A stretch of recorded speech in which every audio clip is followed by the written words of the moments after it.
हमें कोई तरह नहीं। सियासी लोग हैं, मुज़ाकरात के जरिए मसले के हल के कायल हो गए।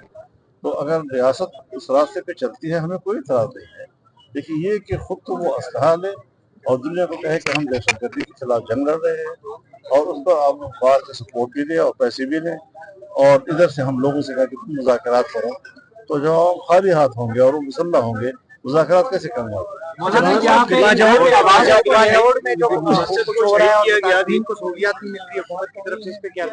हज़रत बाजौड़ एक लंबे ज़माने से मुतासर है। हमें वहाँ पर एक ही जलसे में 80-90 लाशें दिखाई। वो सिलसिला बदस्तूर चल रहा है, थम नहीं रहा। मुख्तलिफ लोग उस पर शहीद हो रहे हैं, मसाजिद शहीद हो रही हैं। पहले भी डमाडोला और इन इलाकों में जो बमबारियाँ हुई थी, मसाजिद ही को निशाना बनाया गया था। हंगू और टल के इलाकों में जो मसाजिद को बमबारियाँ हुई थी, और आपके इस फाटा के इलाके में 100-200 तक मसाजिद वो हैं कि जो हमारी ही बम्बारमेंट और हमारे इलाकों से मुनहदम हुई है, और पता नहीं उनको अब दोबारा तामीर भी किया है या नहीं किया।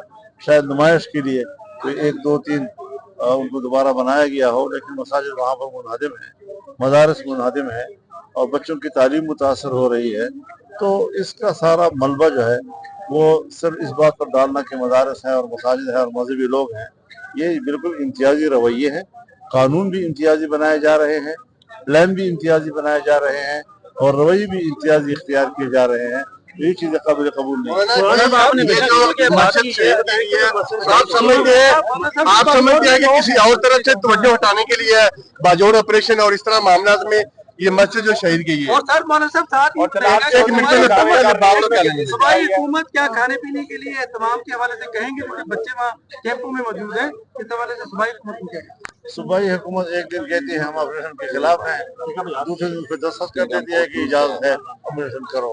तो उनका तो फलसफा हमें समझ नहीं। मस्जिद जो शहीद की गई है, आप समझते हैं ये किसी और मामले से तवज्जो हटाने के लिए या एक मिनट, इससे कोई सरोकार नहीं है कि लेकिन यहाँ पर हजरत बड़े बड़े क्लब बने हुए हैं, बड़े बड़े इदारे उन्होंने बनाए हुए हैं, और ये सब के सब जो है वो कब्जे की जमीन